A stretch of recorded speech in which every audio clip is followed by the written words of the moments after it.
The Electric Utility Board will reconvene in open session, and we will take up item 5 on the agenda, public comment. And Ms. Padgett, I believe you have signed up to speak concerning smart meters. I certainly have.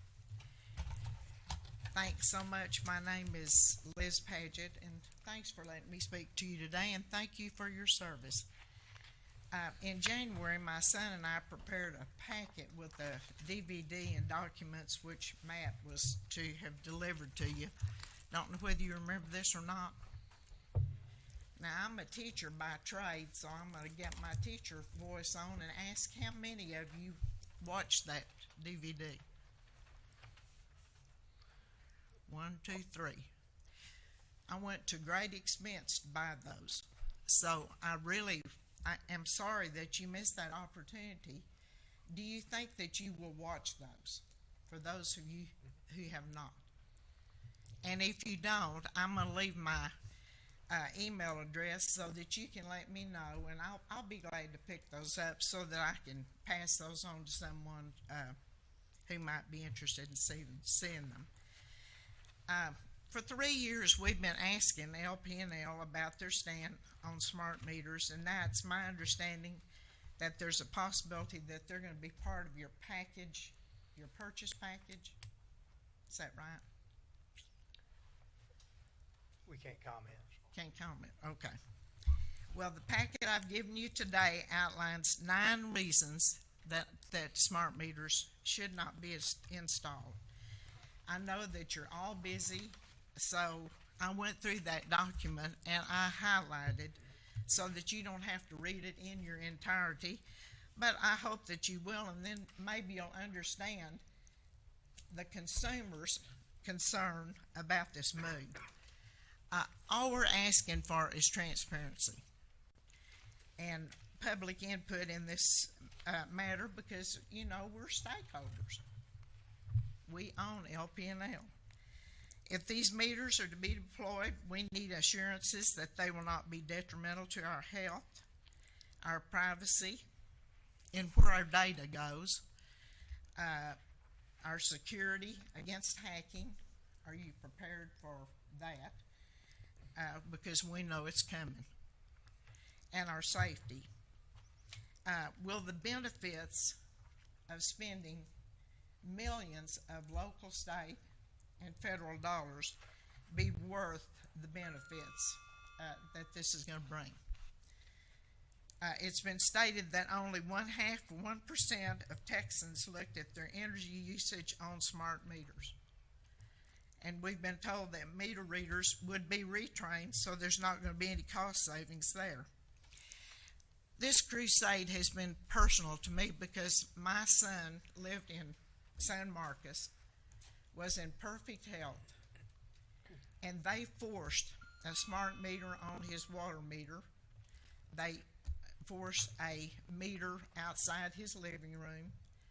They built a cell tower about a half mile away from his house, and he started feeling bad, and he said, I've got to get out of here. So he came back to Lubbock because he thought he would be safe. He has AFib now. The doctor says his heart is totally healthy, but somehow the rhythm of his heart got knocked off. So we have to wonder if this is not the cause. We have found out through his website that there are more people that are suffering from this.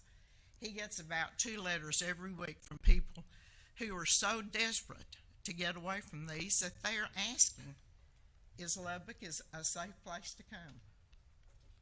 So will it be?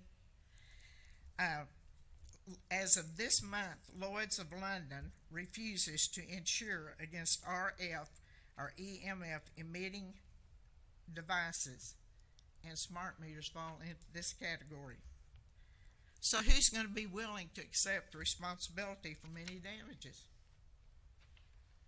Are you willing to sit down with interested consumers, just as you have with the meter vendors, and educate us on what you may be planning for our future. I believe that we deserve this. Thank you. Thank you, Ms. Page. Appreciate your comments.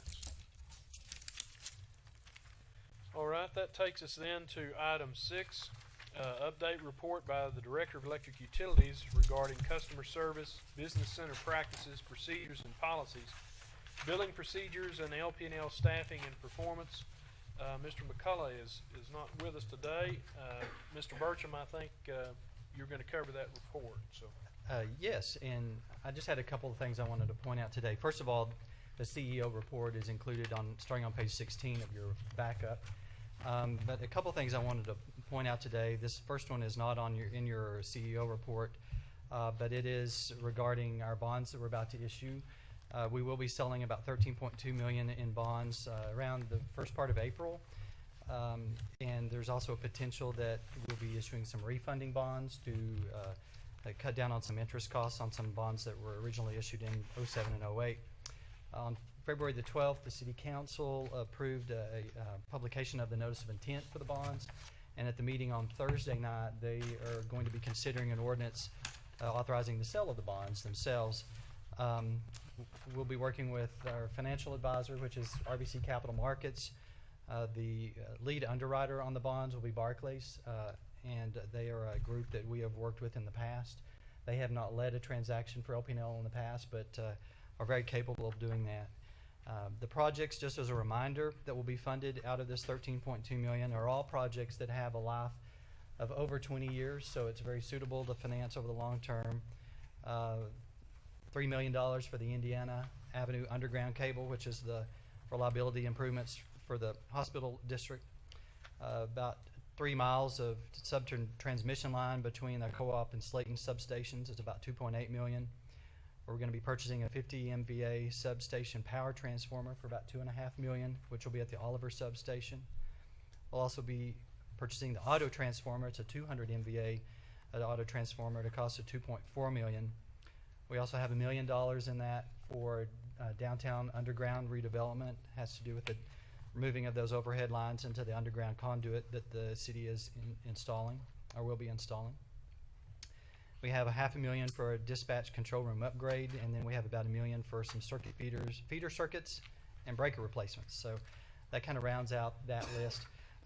In anticipation of the bond sale, we met with all the rating agencies on March 10th and the 11th. Fitch Ratings actually came to Lubbock for a site visit. Standard & Poor's and Moody's, we were on teleconference with them. We've gotten 2 rating reports to date, and they're included in your packet today. Standard & Poor's affirmed their AA rating, which we're very pleased with, and Fitch Ratings also affirmed their A+ rating, and so you'll see those reports. And I just wanted to comment on a few things that are highlights from those reports. Standard & Poor's stated that the basis for their AA rating is that we are the sole retail electricity provider, which gives us a lot more certainty in the long-term planning for the utility. They also based it on the city's strong regional economy and the low-risk operations of LP&L, where we have basically become a distribution-only system. And to quote from them, they've stated that the rating is further stabilized by the city's implementation of the current rate schedule that has improved finances following a dip in 2011 and 12. The rate actions were, in our opinion, an important credit stabilizer. And they also commented, quote, LP&L's financial performance is beginning to rebound from a period of unevenness in recent years.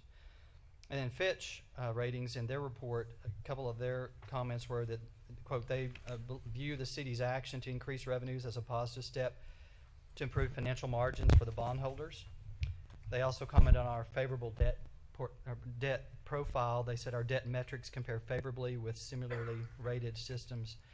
And then finally, just the stable financial metrics. They stated that recent rate increases have led to a modest improvement in financial metrics in fiscal 14.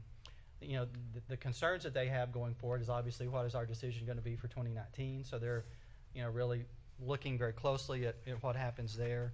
And also they're very concerned also about the financial health of the utility and any future rate increase needs. So I think all that's very positive, and if y'all have any questions on the ratings reports, we'll be happy to answer those. Any questions on that? And I just had one more thing. No. I just wanted to comment briefly on, I know in your backup you had a report on the legislative activities. Obviously, we have been closely monitoring the bills that have been being presented at the legislature since early part of the calendar year. There is one bill, it was Senate Bill 776, which is the only bill that we've identified to date that has a material impact on us. As it was originally filed, it would have required us to have to obtain a certificate of convenience and necessity through the Public Utility Commission, which would have added about 12 to 18 months to that process. It would have added additional costs. So last Monday, the mayor, David McCullough, and Matt Rose traveled to Austin to meet with the legislators. And luckily, he got Senator Perry's attention, and under his direction, an amendment was drafted that would carve Lubbock out of that initially, out of that bill, which would allow us to basically construct the transmission loop without that regulatory requirement of getting that certificate of convenience and necessity. So then on Tuesday of last week, Senator Perry delivered that amendment to the Senate Natural Resources and Economic Development Committee, and Mayor Robertson also testified before that committee. Chairman Frazier of that committee also gave his support of that amendment. We did receive a little bit more of an amended version this morning, which basically mandates that the PUC will in their rules, will provide for that exemption. So we'll be monitoring that rulemaking process when it gets to the PUC to make sure that that does occur. But I think lots and lots of thanks go to Senator Perry and to Mayor Robertson for their efforts, David McCullough as well. This last week, I think they were successful in getting this transmission loop to a point where we won't have any delay. We have a timeline to get whatever version of this loop ultimately occurs, and want to have that in place by 2019. And I think carving us out of that bill will help get that done a lot quicker. So just wanted to comment on that. And if y'all have any other questions, I'll be happy to answer those. Questions? I'd just echo that. I think that was a great teamwork, excellent accomplishment there on the legislative side. Concern for the city. I did have one question, Andy, on the CEO report. I just wanted to make sure we touched on this and briefly, where we talk about the number of payments that are processed at either by cashiers or electronically. We've got basically about 11% of our payments still come through our cashiers, and as we're trying, if you read the report, we're trying to get people, as many as possible, to use the electronic method of payment. If we can kind of track those over a trend and kind of see how much we make, how much headway we make in that, I think that would be good information. Okay. Yeah, we can certainly do that, and we can add some graphical representations of those trends going forward in this report if that would be helpful to you guys, because I know we're interested in pushing folks to the electronic payments as well. And in fact, we had a insert this month in the bills that went out to try to bring the attention to everybody that possibility is there. So but we'll be glad to do that. Mr. Bell? Kind of a tag along that, I'm just going to ask the same questions I've asked for a long time, is when might we have paperless so we quit mailing out bills to people that pay it online like I do? That's the second phase of our new bill design kind of project, and that'll be in the near term. That's we now have Jamie Cook on board, who took Solomon's place. She's handling the customer billing information systems, and we have pricing on that. We have a contract in place to get that done. It's just a matter of we've kind of delayed that because we were in the middle of getting the stormwater rates transition. That basically took all the manpower in our customer information department, and so now that has slowed down a little bit, and hopefully we can now move on to the phase 2 and get the paperless stuff. So the capability is there. It's just a matter of getting it programmed in the system. And So it's internal work on the software, it's internal, not but an external we also contract. have a consultant that will assist in that process. It's but a lot of the work is done internally as well. Any other comments, questions concerning the director's report? Okay. Thank you, Mr. Burton. That would take us to item 7, I believe. Let me get my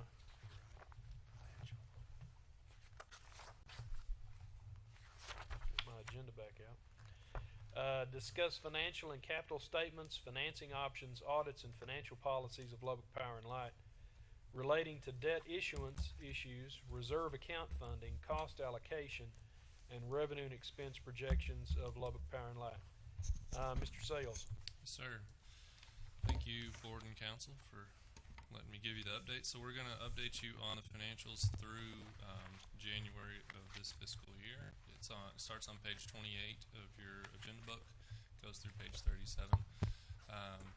Like we do every month, just want to remind you that we've got the rate stabilization, and you can see the volatility before we did it and after, and continue to be proud to report that we are the lowest in the state at 94.71. I believe CPS in San Antonio was roughly $1.50 more than us in January, and they actually went up in February, and so the cheapest in February was I think 101, and that was Austin Energy outside of us. So I know that we always like to look at our friends in Amarillo and see how we're doing compared to them. For 18 consecutive months, we have been lower than them, and over the last 12 months, our customers, 1,000 kilowatt hour user, has saved over $110 in that time period versus the Excel rates. So just a quick update on the rates and how they're working. Our budget comparison, and I'll get into this in more detail, but just high level, our funding sources, January is our 4th month of the year, so 33% is where we would expect to be. Our funding sources are at 25.69%, and our expenses are at 26.9%. So get into that a little bit more. On page 30 of your document is the income statement. I like to compare the January fiscal year to date of this year through the same time period last year. First thing I want to discuss is highlighted in green is the charges for service are down about $2.5 million compared to this time last year. As you know, this is a slower time of year in terms of revenues, and that will pick up in the summer, but this is also attributable to the unit contingent revenues associated with Brandon and Massengale that those contracts weren't renewed. So not necessarily a surprise. The next thing I want to discuss was personal services. You can see the change from $6.5 million this time last year to 13.8 or 9 million, and so the difference there is about $7.4 million. And Andy touched on last month the GASB 68. Just wanted to remind you that all of this information has been in our financials in either the required supplementary information or in the footnotes. So it's not anything new, but GASB 68 essentially makes us put this on our balance sheet and our income statement. And so what it comes out to is about 1.8 million a month hit our financials. And so, you know, this is our 4th month of the year. 1.8 million times 4 months is $7.2 million. So you can see the change is 7.4. So you back out the 7.2 million, and essentially our personal services are up a couple $100,000 relative to this time last year. Oops, sorry. Purchase of fuel and power is up 3.9, almost 4 million over this time last year, and that is due to a couple of things.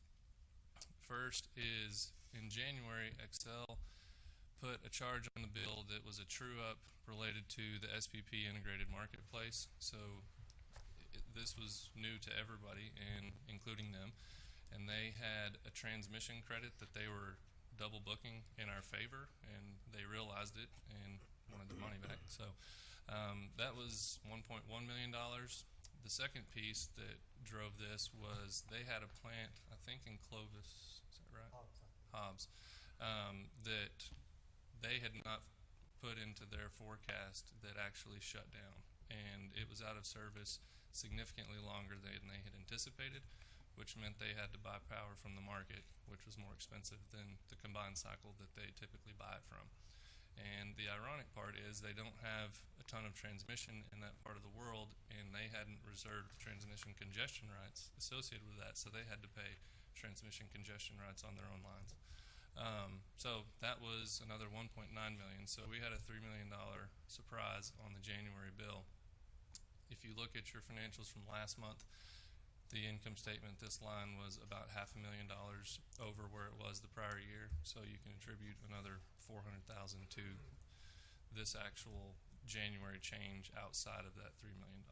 So, yes, sir. Is that you call it personal service? Is that a typo, or is that in the accounting world? Are you talking about personnel or personal?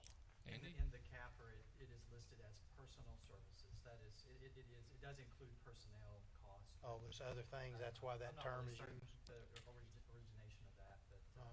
I've always wondered the same thing, Yeah. but it is personal.